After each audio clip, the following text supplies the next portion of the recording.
Hello friends, welcome to IICS platform. आज है 13 जुलाई और 13 जुलाई के करेंगे हम करंट अफेयर की MCQ। लेक्चर स्टार्ट करने से पहले चैनल को सब्सक्राइब और बेल आइकन प्रेस करना ना भूलें और इस वीडियो को अपने दोस्तों के साथ शेयर करें। तो चलते अपन लेक्चर स्टार्ट करते हैं। First question, which state government pass special public security bill 2024। देखो, आप इनको जानते होंगे, ये एकनाथ शिंदे सीएम है, ये डिप्टी सीएम है हमारे फडणवीस, और इन्हीं के सपोर्ट के द्वारा एक बिल पास किया गया है स्पेशल पब्लिक सिक्योरिटी बिल 2024। तो देखो, इसका आंसर तो आपको पता ही चल गया होगा, महाराष्ट्र। पर अपन थोड़ा डिटेल में जान लेते हैं ये बिल क्या है। ये बिल है नक्सलिज्म को कंट्रोल करने के लिए। क्या करने के लिए दोस्तों? नक्सलिज्म इन महाराष्ट्र को कंट्रोल करने के लिए ये बिल है। क्योंकि अभी महाराष्ट्र में क्या हो रहा है कि नक्सलिज्म रूरल एरिया से लेकर अर्बन एरिया तक फैलते जा रहा है, अर्बन एरिया तक स्प्रेड होते जा रहा है नक्सलिज्म। क्लियर? अब इसको कंट्रोल करने के लिए बिल पास कराया महाराष्ट्र सरकार ने, जिसको बोलते हैं स्पेशल पब्लिक सेफ्टी बिल 2024। इसमें कई सारे प्रावधान हैं, इसमें सजा भी है। जैसे कोई अनलॉफुल ऑर्गेनाइजेशन है, अनलॉफुल ऑर्गेनाइजेशन, उसको सरकार बैन करेगी। और इसी बिल के अंदर एक एडवाइजरी कमेटी भी सेटअप करी जाएगी, एडवाइजरी कमेटी सेटअप करी जाएगी, जिसमें 3 मेंबर होंगे, 3 member comprise of eligibility of 3 member that 3 member are capable, we can say qualified for appointing a high court जज। ठीक है, हाई कोर्ट जज के क्वालिफाई होने की उनकी we can say that's qualify होंगे, और इसमें 3 मेंबर होंगे। और ये एडवाइजरी कमेटी क्या करेगी? इसका काम होगा रिव्यू दी अनलॉफुल ऑर्गेनाइजेशन। अब एक और क्वेश्चन आता है कि अगर आपको इस कानून के बारे में, इस लॉ के बारे में, इस बिल के बारे में डिटेल में जानना है, तो आप मेरे 12 जुलाई के करंट अफेयर के डिटेल लेक्चर में जाइए, जिसमें सेकंड न्यूज़ मैंने आपको इसी के बारे में बताया है।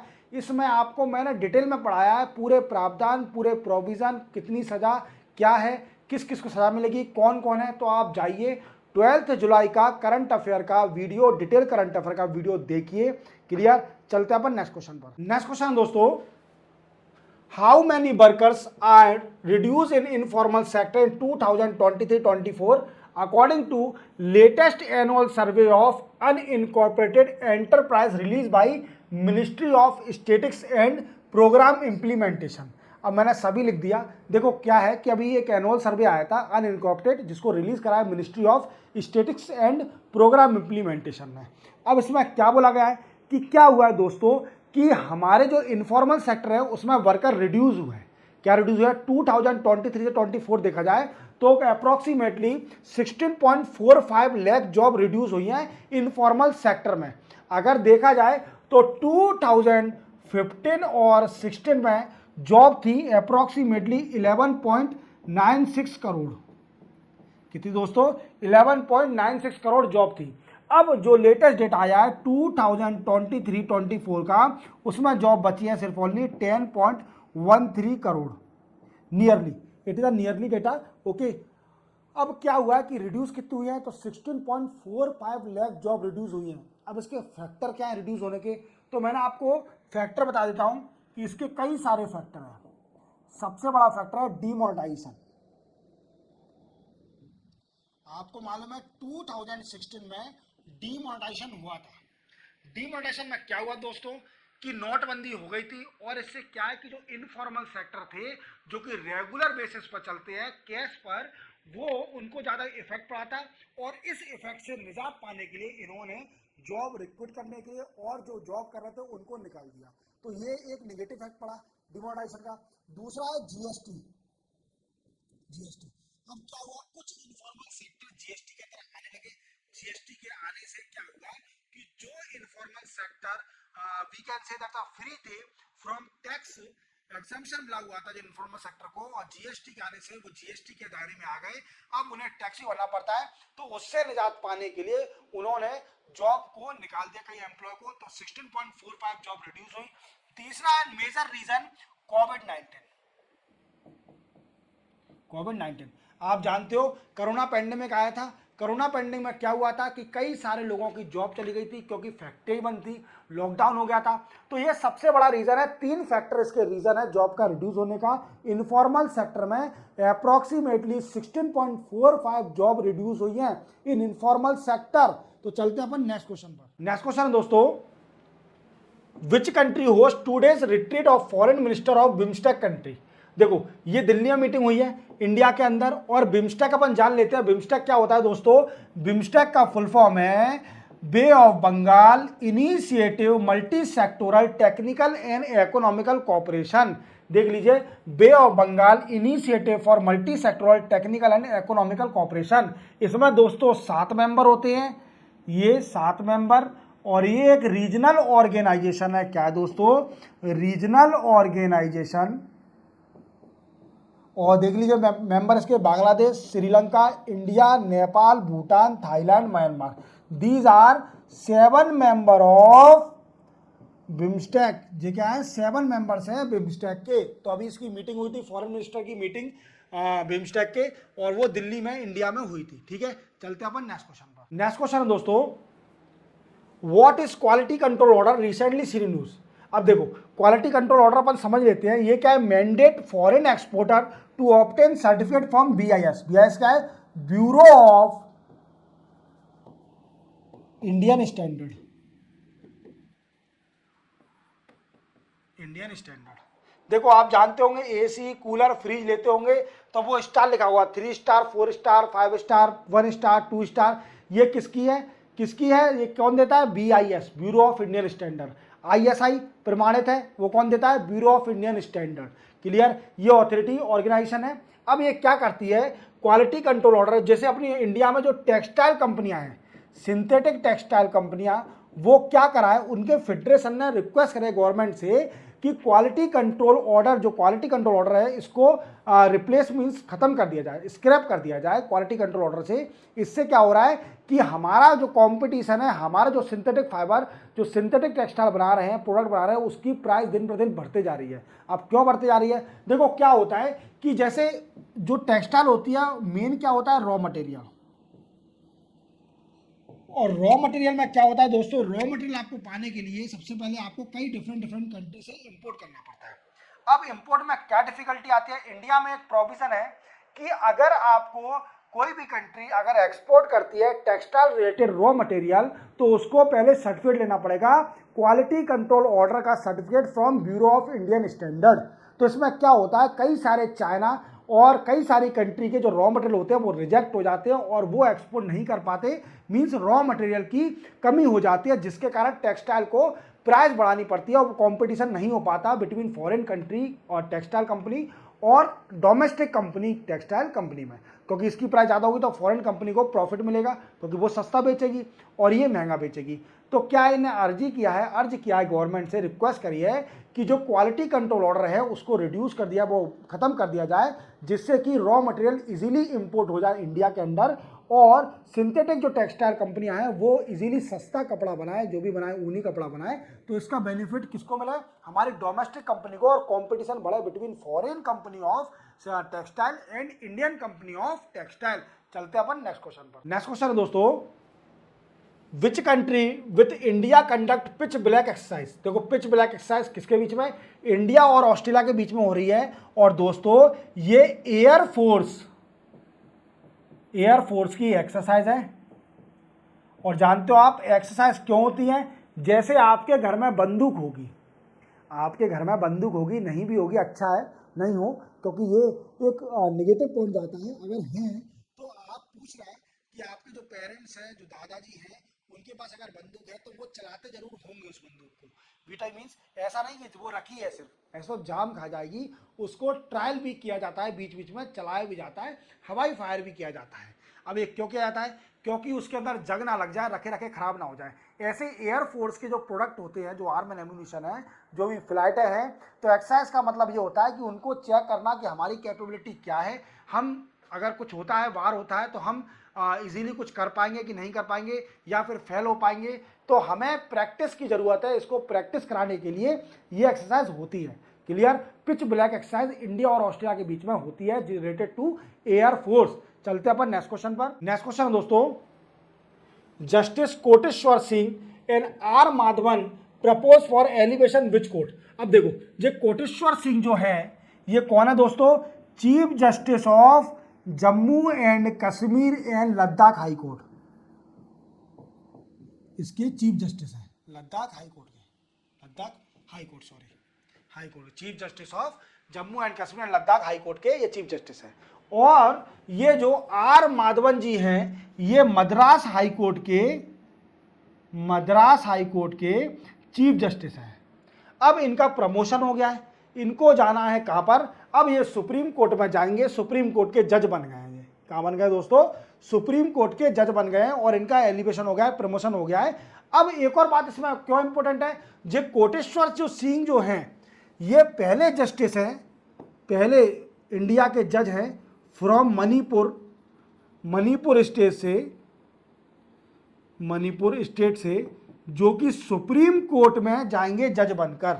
समझ में आ रहा है? आप जानते हो इतने कॉन्फ्लिक्ट चल रहा है मणिपुर में, और मणिपुर में ये पहले जस्टिस हैं जो कि सुप्रीम कोर्ट में जाएंगे और इनका ओरिजिन कहाँ से है? मणिपुर से है। तो याद रखोगे, हालांकि जब ये एट प्रेजेंट कहाँ के चीफ जस्टिस हैं? जम्मू एंड कश्मीर लद्दाख के चीफ जस्टिस हैं, और अब ये सुप्रीम कोर्ट जाएंगे और पहले हैं मणिपुर के, और आर माधवन दूसरे जो मद्रास हाई कोर्ट के चीफ जस्टिस हैं वो भी सुप्रीम कोर्ट जाएंगे। क्लियर? तो दो के नाम याद रखना। चलते अपन नेक्स्ट न्यूज पर। नेक्स्ट क्वेश्चन है दोस्तों, विच स्टेट गवर्नमेंट स्टार्टेड ई स्वास्थ्य धाम पोर्टल।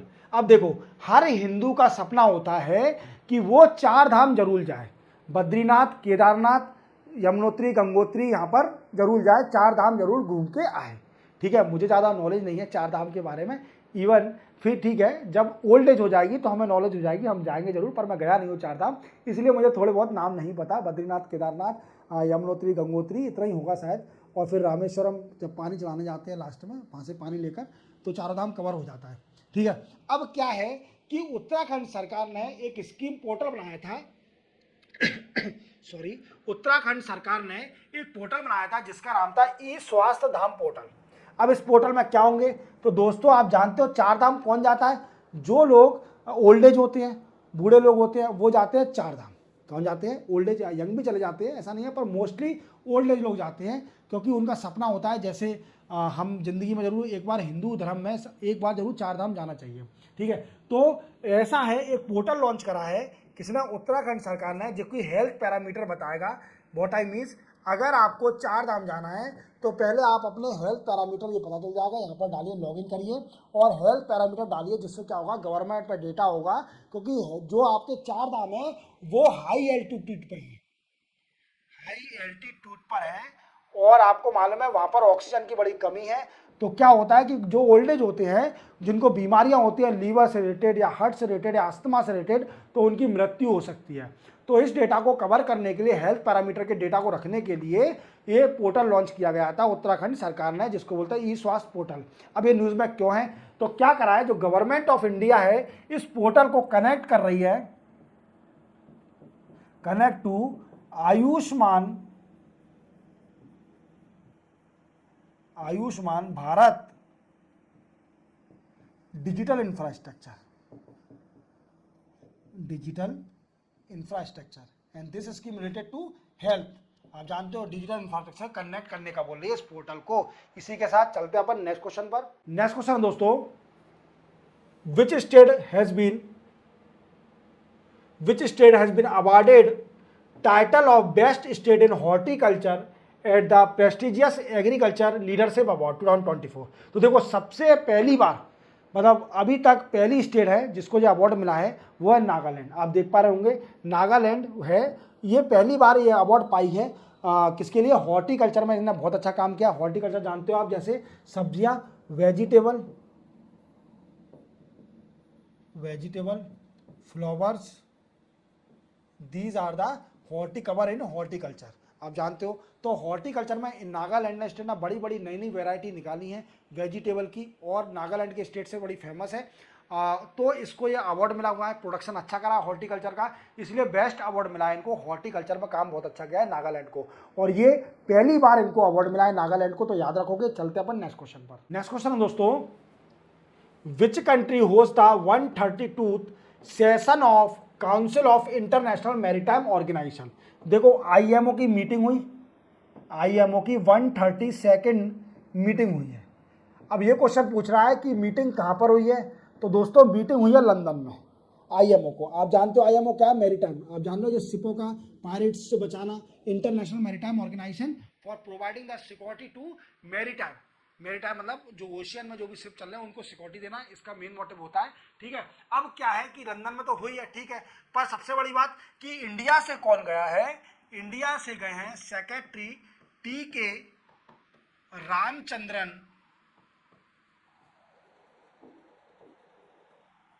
जो कि सेक्रेटरी हैं पोर्ट एंड शिपिंग मिनिस्ट्री में।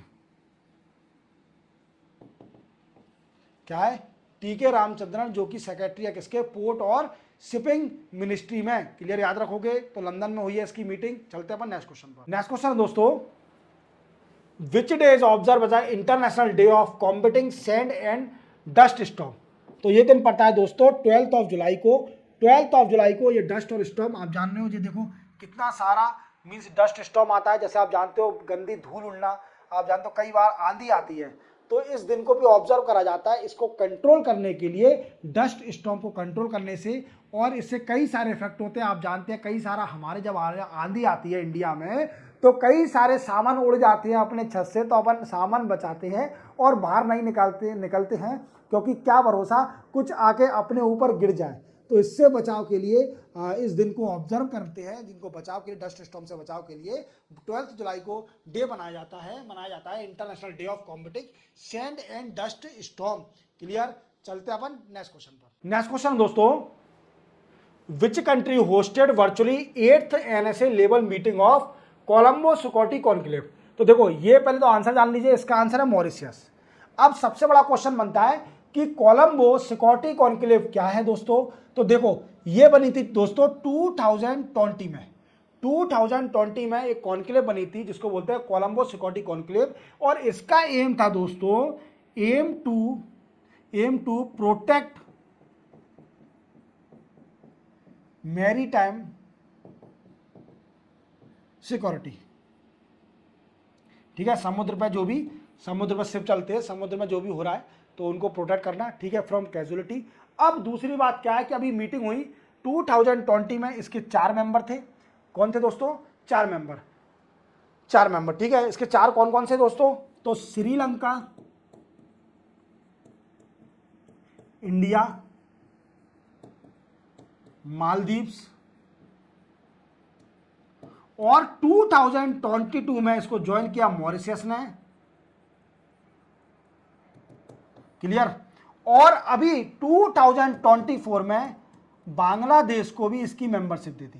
क्या दे दी दोस्तों, बांग्लादेश को भी इसकी मेंबरशिप दे दी। इसी मीटिंग में वर्चुअली होस्ट करा था मॉरिशस ने, और 2024 में बांग्लादेश को भी इसकी मेंबरशिप बन गई। तो इसमें मेंबर कितने हो गए दोस्तों, 5 मेंबर हो गए, 5 मेंबर। और ये एक रीजनल ऑर्गेनाइजेशन है। It is a regional organisation that protect the maritime security. याद रखोगे। चलते अपन नेक्स्ट क्वेश्चन पर। नेक्स्ट और लास्ट क्वेश्चन दोस्तों, which international organisation launch Amy device online platform. तो दोस्तों ये लॉन्च करा है WHO ने, आप फोटो देख पा रहे होंगे, वर्ल्ड हेल्थ ऑर्गेनाइजेशन ने। अब क्या है ये प्लेटफॉर्म क्या करेगा, तो दोस्तों ये ऑनलाइन प्लेटफॉर्म है, ऑनलाइन प्लेटफॉर्म दैट प्रोवाइड